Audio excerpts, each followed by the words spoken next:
Naku, wala pang tatanggap niyan. Tinukla ka sabi ko eh. Wait ka. Pero ako, tinawagan ko yun doon sa delivery point. So, naiklaro ko na. Mali yung pin location. So, less than 13 hours na sideline mga kaswabe, ang malinis na take-home pay natin ay shoutout muna sa ating kaswabe, Sir Sakura Saiketsu. Ingat sa biyahe, sir. Good morning po sa Lalagug, ma'am. Yes, ma'am, yung pipick upin po dito sa Las Piñas, dadalhin po sa may Ugong Norte.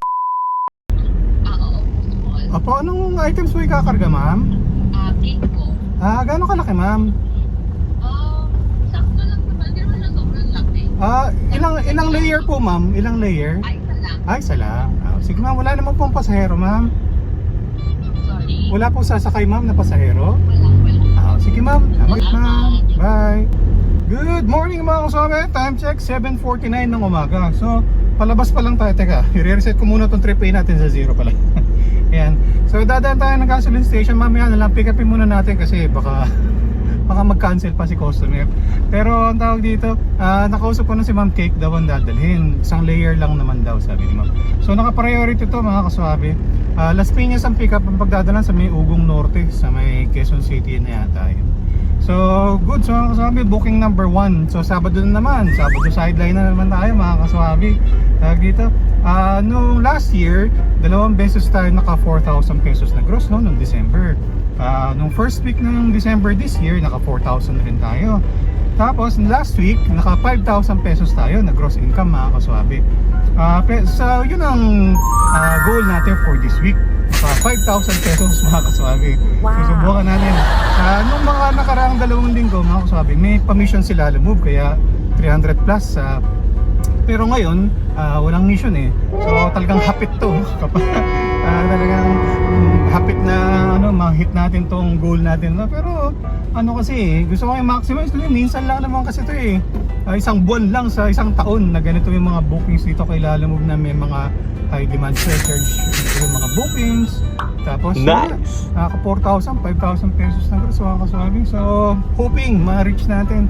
So tingnan natin kung saan tayo dadalhin ni Lalamove ngayong araw na to. At pumabot natin ang ating sideline goal na 5,000 pesos na gross ngayong December, mga kaswabe. Date ko ka mamaya. Sideline muna tayo. Okay, mga kaswabe, time check 8:04. Atras na lang tayo. Na-pick up na natin yung cake, mga kaswabe. Ano naman siya? Isang tier lang, tapos medyo matangkad. Pero all goods, maliit lang naman. Ang ginawa natin, ibinaba natin yung 2 upuan natin sa likuran para naka-sandwich siya. Kasi narangan natin nung planggana para hindi siya mag-slide, mga kaswabe. Tapos ang request ni ma'am kung pwede raw idiretso na dun kasi mga 10 o'clock raw kailangan dun. Maaga pa naman, sabi naman ni Waze mga 9 nandun na tayo. Naka-priority siya, mga kaswabe. Diretso na tayo, pero syempre tingin-tingin rin tayo. Baka naman may sabay tayo na along the way lang. O kaya papunta ng lalagpas ba ng Ugong Norte, yung papunta ng Eastwood, o kaya sa may Katipunan. Baka may sabay tayo kasi cake lang naman to. At saka maluwag naman ang biyahe ngayon kasi nga Saturday. Ayun, natid muna natin, mga kaswabe. Booking number 1. Hello po, magandang umaga, ma'am. Ma'am, sa Lalamove po. Yung pipick up po sa may F. Legazpi, dadalhin po sa Las Piñas. Ano items po ikakarga, ma'am? Ay, ano lang sa mga business lang. Pastries po. Naka-crate po siya, ma'am? Naka-crate, ma'am? O naka-plastic, gano'n? Naka-plastic lang po. Marami, ma'am? Hindi naman po. Apat na plastic. 4 na plastic. Sige po, wala naman po pasahero, ma'am. Wala naman po. Tapos po, ano ba to? Yung bayad, ma'am, doon na lang po sa Las Piñas, ma'am? Ako, wala po sila po. Sige, ma'am, malapit na rin po ako, ma'am. Mga ano rin. Sige, 2 minutes na lang rin po. Nasa Eagle na po ako. Dapat po. Bye. Okay, mga kaswabe, time check 9:02. Habang nandito tayo sa may C5, mga kaswabe, nakita ko to dito sa Pasig ang pickup. Para mga 700 meters away lang eh. Kakanan lang tayo dito sa may C5. Tapos nakausap ko na si ma'am mga pastries. Tapos sa pagdadalan, babalik tayo ng Las Piñas. Pero maganda yung rate niya eh, mga kaswabe. Tapos ano rin naman, pagka pick up natin to, malapit na lang rin naman to paghahati rin itong cake, mga kaswabe. So all goods. Tapos regular booking lang siya. So hopefully naman may sabay tayo. Yung nga lang eh, yung kanina, mga kaswabe, umabot na tayo dito sa sa may Tiendesitas banda, mga kaswabe. Wala tayong nakita na may sasabay. Yan, tumutunog-tunog siya, mga kaswabe, pero hindi ganun kadami. katulad nung last na 2 linggo mga kaswabe. Anyway, ayun, all goods. As basta may nakuha tayo pang second booking. Pick upin lang muna natin mga kaswabe. 1 minute away na lang raw. Okay mga kaswabe, time check 9:07. Na-pick up na natin yung mga items. Mga tinapay siya. Tapos 4 na plastic bags.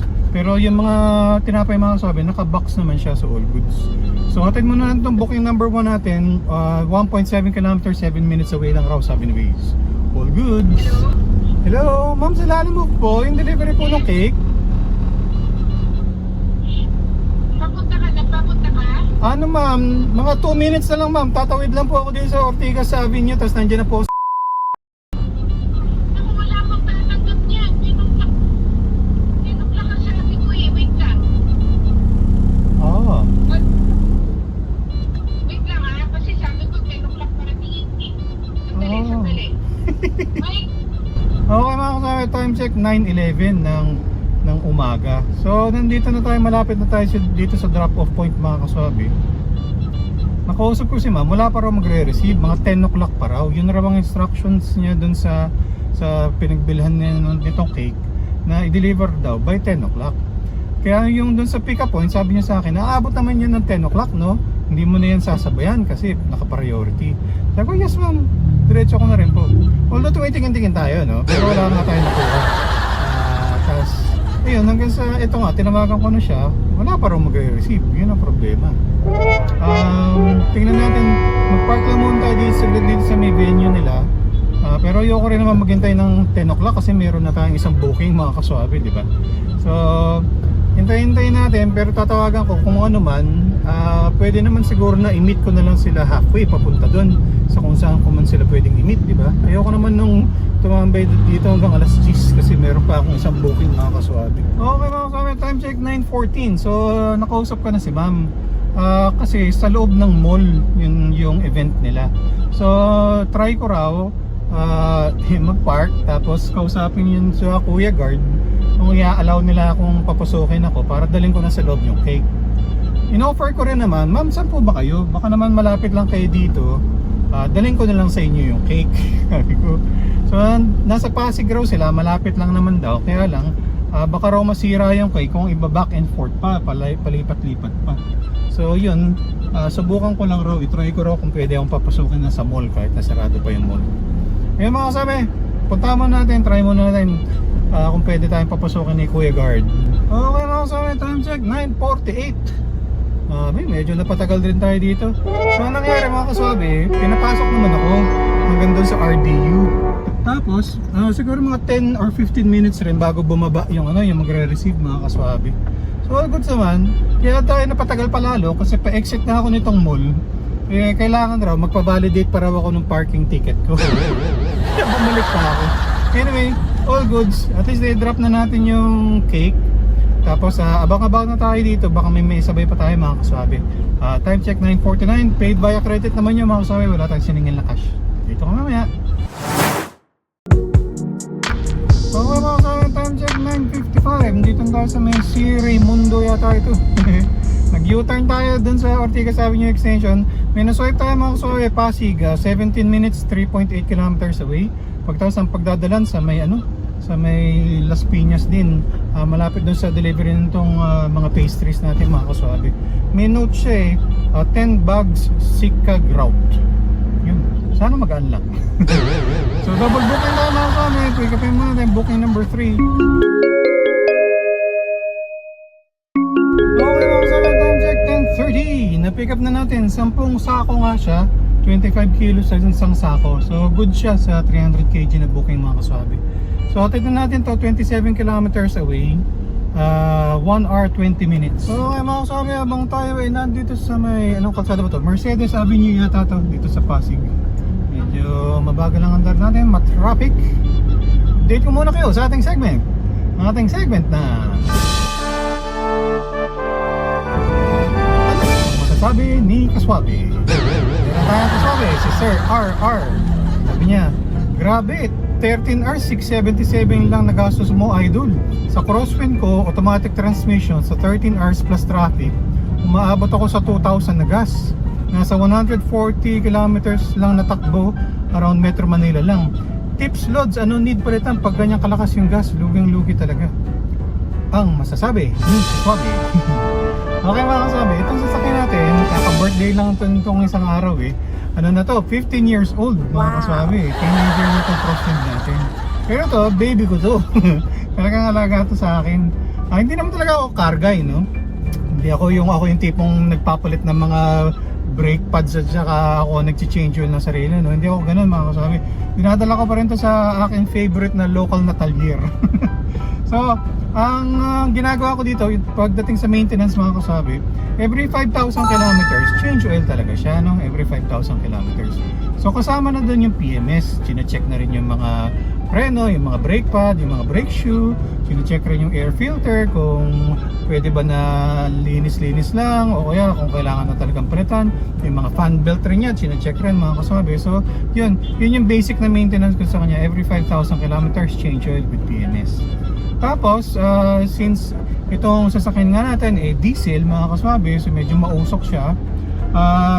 Once ko nang napalinisan mga kaswabe, yung EGR at saka yung intake manifold niya mga kaswabe. Yung intake manifold kasi mga kaswabe, again, di ako car guy, no? Pero ang paliwanag kasi sa akin, so para siyang tubo, no? So nagkakaroon ng carbon build up, yung mga carbon sa pagsusunog nga ng diesel sa loob ng makina, naiipon dun sa gilid ng mga tubo ng intake manifold.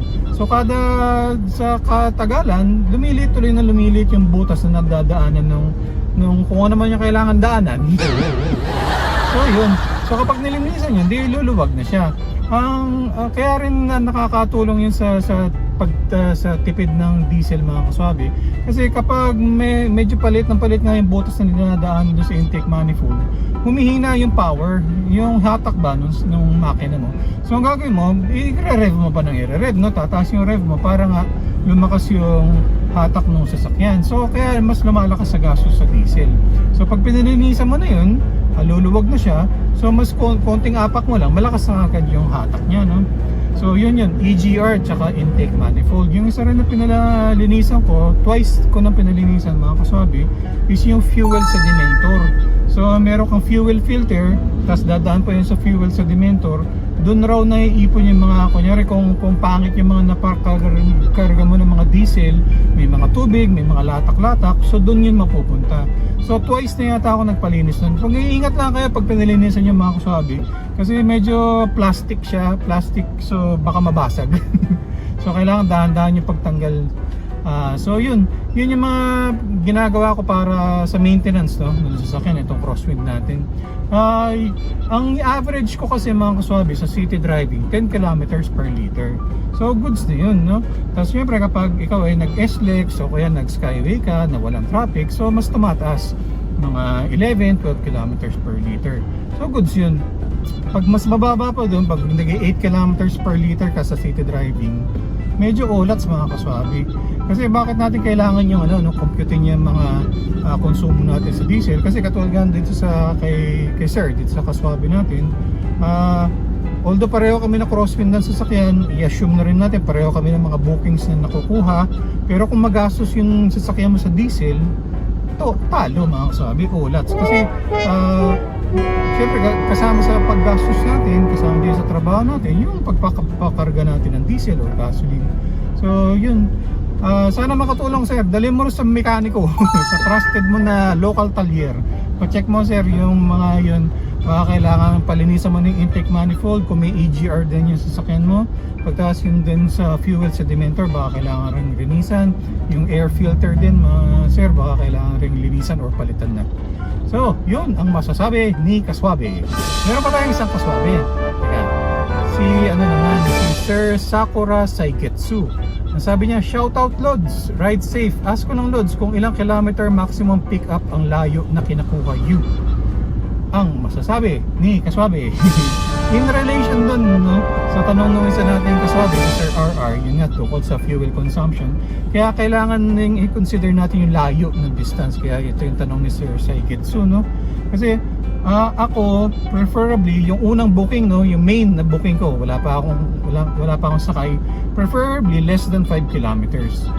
Kung i-compare naman natin, kunyari 10 kilometers away yung kukunin mo na booking. Una, consider mo kung ang konsumo ng gas sa sasakyan mo katulad ko is 10 kilometers per liter, ibig sabihin 1 litrong diesel ang kailangan ko para makarating ng 10 kilometers. So kung 10 kilometers away yung pickup ko mga kasabi, una, 1 litrong diesel na kagad yung gastos ko. So what, 56, 60 pesos. Ako mga kasabi, nagpapakarga lang ko either Shell o kaya sa Petron. Pero yung mura lang na diesel ang kinakarga ko. Kapag Shell, yung fuel save na diesel. Pag Petron naman, yung diesel max. Yung mas mura lang. Hindi ako nagkakarga ng mahal na diesel. So yun mga kasabi. So kung 10 kilometers away, 1 litro na kagad ang gagastosin mo. So 56, 60 pesos na kagad ang gastos. Papunta pa lang, no? Kasi isipin na rin natin, kung 10 kilometers away, gaano katagal makakarating doon? Baka 1 oras, no? 1 hour para makarating ka doon. Baka makancel yung booking mo dahil ang tagal mo. Meron po nga mga customer naglalagay pa doon sa notes nila. Yung mga malalapit lang po. Kasi kung nagmamadali sila, gusto nila yung malapit lang, ma-pick up na kagad yung items. Kasi kung 1 hour away ka pa, 10 kilometers away, malamang talaga ika-cancel yun. Maghanap nila sila ng ibang driver na mas malapit. So para masagot yung tanong, preferably yung una kong booking, yung wala pa akong sakay, yung main booking ko 5 kilometers away, para konti lang yung gastos ko sa diesel plus mapipick up ko po siya ng mabilis. Pero yung second booking ko or third booking, yung isasabi ko mga kasabi, okay lang sa akin kahit mga 10 kilometers away. Basta along the way siya, yung hindi ako sasaliwa masyado versus dun sa booking number 1 ko, sa main booking ko mga kasabi. So yun, para masagot ang tanong mo sir, preferably yung main booking 5 kilometers away lang. The nearer the better. Mas makakatipid ka sa diesel or gas, tas mas mapipick up mo pa kagad. Pero yung pangsabay, yung second booking, third booking, okay lang sa akin kahit mga 10 kilometers away. Siyempre mas malapit, mas agad na, no? Pero okay na sa akin basta along the way. So, ang dami ko sinabi. Yun, ang nagsabi, hindi ko sabi. Okay mga sabi, time check 11:34 habang tayo ay naiipit sa traffic dito sa C5 extension. Traffic mga kasabi, hindi ko alam kung bakit. Ngayon pala tayo ang tawag dito. Kung narinig nyo mga kasabi, hindi ganun kadami yung bookings ngayon. Hindi katulad nung nakaraang 2 Saturday na nag-sideline tayo mga kasabi. Yung tahimik siya, oh. Meron pero paunti-unti. Basta hindi siya ganun kadami. O baka nag-expect lang ako masyado. Yun mga kasabi, may mga booking pa rin naman. Pero mas marami ngayon yung mga pooling. Pagkatapos malalayo yung pickup. Basta hindi katulad nung nakarang 2 Saturday mga kasabi, talagang pag may booking hahanapin pa kasi bumababa ka agad. Ngayon medyo mabagal. Okay mga kasabi, time check 12:10. Medyo lumalakas ang ulan dito sa Las Piñas. Yung isang booking natin 12 minutes away na lang raw mga kasabi. Pagkatapos, triple booking tayo mga kasabi, minuswipe tayo Parañaque sa pagdadalan sa may Pasong Putik proper dun sa may Quezon City. Priority booking siya mga kasabi. So drop muna natin tong 2 Las Piñas na bookings natin, saka natin puntahan yun sa Parañaque mga kasabi. Okay mga kasabi, time check 12:28. Na-drop off na natin yung mga pastries. 949 lang yung bill na sir. Binigyan niyo tayo ng 1,000. 50 change raw, may tip tayo na 59 pesos mga kasabi. Yung isa dali na natin mga kasabi, 16 minutes away lang raw, dito lang rin sa Las Piñas. Okay mga kasabi, time check 12:59. Medyo napatagal tayo dito kasi hindi sumasagot si sir. Tapos nung sumagot na rin siya, break time raw pala kasi kaya hindi siya sumasagot. So tinext ko rin siya, kaya sinagutan niya ako. So all goods, drop off na natin mga kasabi. Bill ni sir is 1,019. Binigyan niya tayo ng 1,020 pesos. So may tip na piso. Puntahan muna natin yung booking natin mga kaswabe sa Parañaque. Ano lang raw, mga 15 minutes away, sabi ni Waze, sa pagdadala sa Pasong Putik proper. Ano po, magandang hapon, tanghali po sa Lalamove po. Yung dadalhin po sa Novaliches ma'am, Pasong Putik proper. Wala may tao dyan. Paano na lang? Anong items po ikakarga ma'am? Pagkain lang po yan. Pagkain po. Kain mo. Dyan rin po yung dyan rin po yung bayad ma'am. Oo, kuya, nandiyan na. Kaya na lang. Sige ma'am. Okay po, salamat ma'am. Bye. Okay mga sa time like 1:29, na-pick up na natin yung items, konti lang siya mga kasabi. Maliit na box, tapos may isang paper bag, all goods. 1,300, magkano bilhin siya? 1,365. 1,365, tapos binigyan niya tayo ng 1,500. 50 change na mga kasabi. Nice! Pasok ko na talaga, galante ang mga tao. At tignan natin ito mga kasabi, pangsang putik proper. Sabi ni Waze, en route, 2 hours 38 minutes, 47 kilometers. Long distance pala itong booking ito mga kasabi, so 15% ang commission nila lang. Okay mga kasabi, kung interesado kayo mag-apply sa Lalamove, ito yung step-by-step guide kung paano mag-apply. Tapos paki-input na rin yung aking referral code. Baka naman! Okay mga kasabi, dito pa rin tayo sa Paranaque, umuulan-ulan. Tawag dito, nag-park tayo kasi nag-aabang tayo na pwede sanang isabay, no? Tapos chine-check ko yung pin location mga kaswabe, nandun siya sa may loob ng Lamesa watershed na yun. Kasi may pasong putik proper. Natawa, parang mali yata. Tapos tinitingnan ko yung nakasulat na address, ano naman, Quirino Highway, pero San Bartolome, Quezon City, Novaliches. So ang ginawa ko, tinawagan ko yun doon sa delivery point. So naiklaro ko na, mali yung pin location, pero tama yung address sa may San Bartolome, bago raw dumating ng SM Novaliches. So yung mga kasabi, wrong pin. Kaya tignan natin to, 30 kilometers away, 2 hours. Okay mga kasabi, time check 2:55. Nag-U-turn tayo dito sa may Rose Boulevard, traffic so nag-aabang-abang tayo. May naswipe tayo mga kasabi, mag-U-turn lang tayo dito uli sa Rose Boulevard. Mga dental equipment raw sabi ni sir, tapos ang pagdadala sa may Tandang Sora. So all goods kasi yung isang pagdadala natin San Bartolome, Quezon City. So double booking tayo mga kasabi. Okay mga kasabi, time check 3:05, na-pick up na natin. Medyo medium size naman siya na box mga kasabi. Pang dental equipment daw sabi ni ma'am. So atid na natin to, 1 hour 30 minutes away, 20 kilometers away sabi ni Waze. So maganda dito, Tandang Sora, tapos Makikirino Avenue tayo, saka natin dadrop ng pagkain mga kasama. Okay mga kasama, time check 4:05 ng hapon. Dito tayo sa may North Luzon Expressway mga kasama. Lapit na tayo sa toll gate. Yung pagdi-deliver natin, Tandang Sora, yung isa, yung box. Kasi mga pagkain doon naman sa may San Bartolome. Nakakapagtaka, bakit ako napunta dito? Nandun ako sa Rose Boulevard mga kaswabe. Yung turo sa akin ni Waze para makapunta dito sa may Tandang Sora banda, magkay-Quezon Ave, tapos Mindanao Avenue Extension. Aabutin ako ng mga hanggang 6:30 ng gabi. So parang tataka bakit ganun katagal. Kaya naisip ko, mag-skyway na lang. Pagkatapos, kasi una, para mabilis nating may hatid, yung mga items. Baka kasi kapag ginabi tayo ng gusto, umuwi na yung pagde-deliver natin, mas problema pa. Tapos baka dahil gabi na, wala na tayong makuhang booking pa uwi. So gastos na lang natin to. Ang plano ko talaga dapat bumaba ng ng Quezon Ave. Pero doon sa Quezon Ave, para mga 2 kilometro yung pila niya para lang maka-exit. Kung may problema dun sa Quezon Ave, baka may baha na naman. So plano ko, doon lang sa sumunod na exit. Nakalimutan ko kung ano yung pangalan Pero sarado yung exit ng skyway na yun, after ng Quezon Ave. Ang nakalagay, may baha daw sa may Maria Clara something na So ang naging ending ko, sabi ko, doon na lang sa susunod na exit.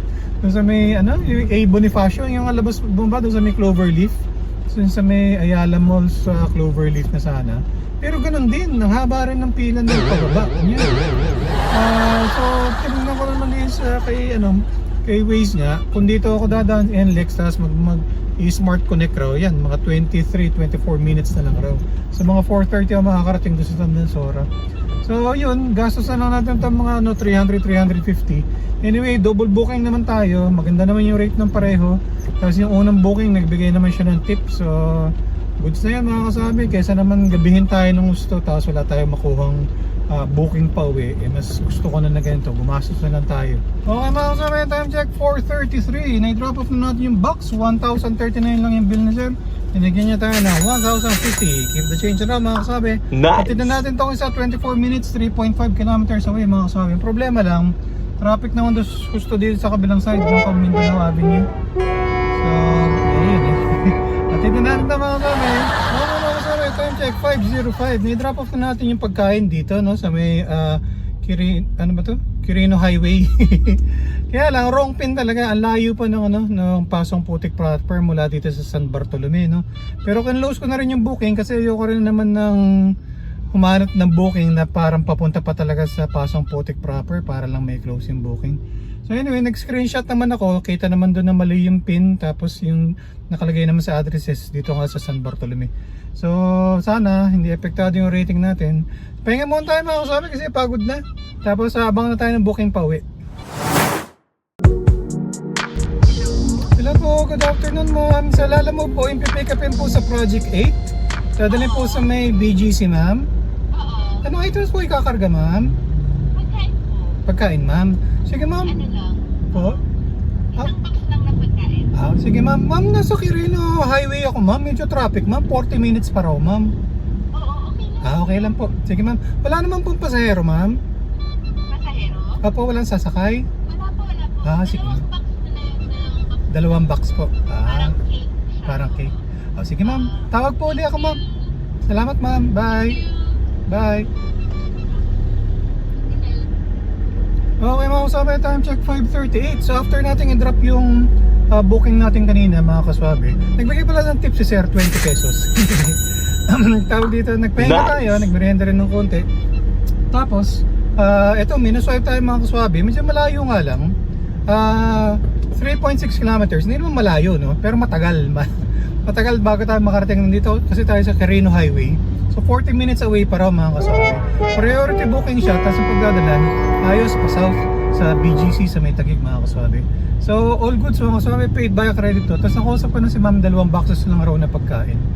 So yun, puntahan muna natin. Pero habang medyo traffic, update ko muna kayo sa ating segment. Ating segment na pasalubong ni Kaswabe. So nandito tayo sa may mga kaswabe, no? Yung parang talipapa ng San Bartolome. Sila Mrs. Swabe at Junior Swabe, ayaw na nga nila ng mga junk food, mga fast food, mga chicharon. Medyo paka-healthy na kami. So, ito yung nabili natin. Pasalubong natin ngayong araw na to ay mga kaswabe, ano ba to? Korean na seaweed. Gusto nyo si Swabe yan. Merienda niya habang nanonood siya ng mga Korean novela. Napasalubong natin mga kaswabe, seaweeds.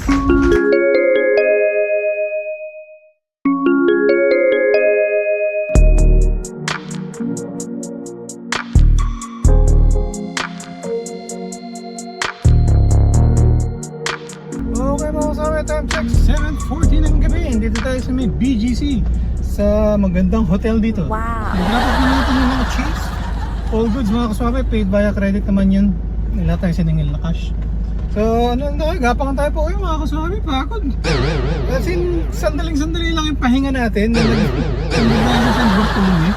Tuloy-tuloy yung mga booking natin mga kaswabe. Yung lunch ko nga nag-drive-thru na lang ako. Pero good naman, sulit naman. Di ba talaga ang bookings dito sa Lalamove pag December mga kaswabe. Baka tayo na booking gawin mga kaswabe. Dito naman Okay mga kaswabe, naka 166.4 kilometers tayo ngayong araw na to.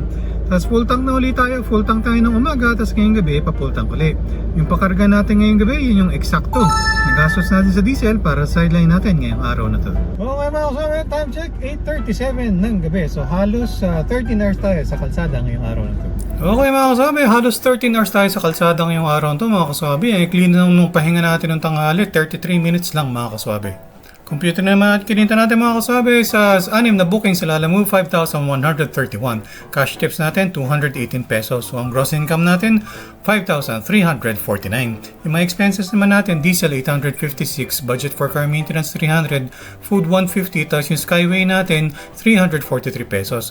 So yung malinis na take home pay natin sa less than 13 hours na sideline, 3,700 pesos. Alright. Update naman sa ating incentive savings mga kaswabe, cash tips natin 218 pesos. Mga kaswabe, na-hit na rin ang ating sideline goal na 5,000 pesos na gross income mga kaswabe.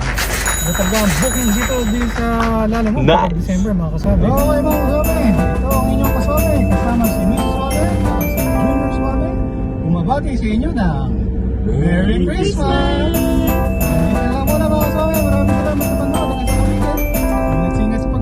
Para ang biyahe natin. I love you Swag.